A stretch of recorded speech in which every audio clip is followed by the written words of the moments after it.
Hello everyone, welcome to another Windows 11 Insider Preview Build video. My name is Ed, and in this video I want to talk to you about Task Manager.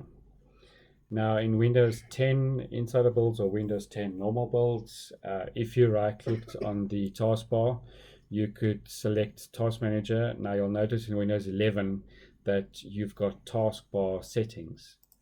So the easiest way to launch Task Manager is I'm going to use the on-screen keyboard to show you.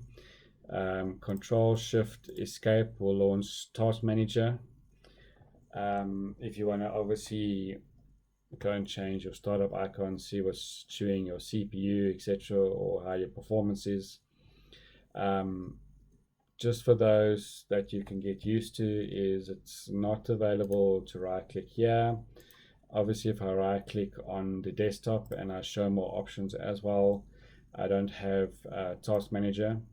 So quick keyboard shortcut recap is Control Shift Escape will launch Task Manager for you.